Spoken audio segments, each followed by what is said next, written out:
بہت بڑے legendary fit bowler کے بارے میں پڑھ رہا تھا. ان کا نام ہے ڈیان سینڈر. یہ بہت بڑے فٹ بالر تھے.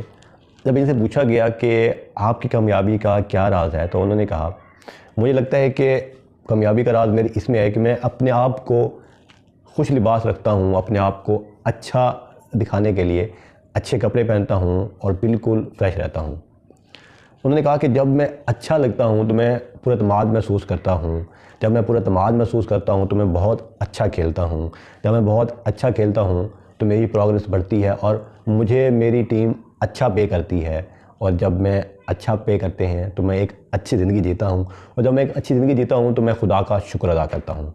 تو خدا کے شکر ادا کرنے تک جو پہلا کام میں کرتا ہوں وہ ہے اچھا دکھنا. جب ہم اچھا دکھ رہے ہوتے ہیں تو لوگ بھی ہماری ویسے عزت کرنا شروع کر دیتے ہیں.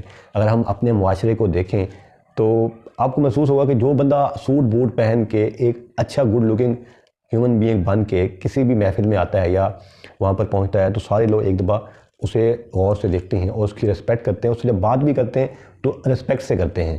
اور اگر وہی شخص پھٹے پرانے کپڑے پہن کے وہاں چلا جائے یا بہت ہی پریس نہ کیے ہوئے اسی کے بغیر کپڑے پہن کے وہاں چلا جائے تو لوگوں کا بیہیویئر ٹوٹلی چینج ہو جاتا ہے. کیونکہ ہم ایک ایسے معاشرے میں رہتے ہیں کہ جہاں پر جو دکھتا ہے وہی بکتا ہے. تو اگر ہم 50,000 کا فون لینے کی بجائے یا لاکھ روپے کا فون لینے کی بجائے 20,000 اپنے اچھے ڈریسز پر لگا لیں اور خود کو اچھا محسوس کریں تو نہ صرف اس سے ہمارے اعتماد میں اضافہ ہوتا ہے بلکہ ہم معاشرے میں ایک عزت کی نگاہ سے انسان دیکھا جاتا ہے. اور جب آپ میں اعتماد ہوتا ہے تو آپ اچھا پرفارم کر رہے ہوتے ہیں، پر اعتماد ہو کے فیصلے کر رہے ہوتے ہیں جس سے ہماری زندگی میں بہتری آ رہی ہوتی ہے. اپنا بہت سارا خیال رکھیے گا، اچھے دکھتے رہیں. اپنا بہت سارا خیال رکھیے گا. اللہ حافظ.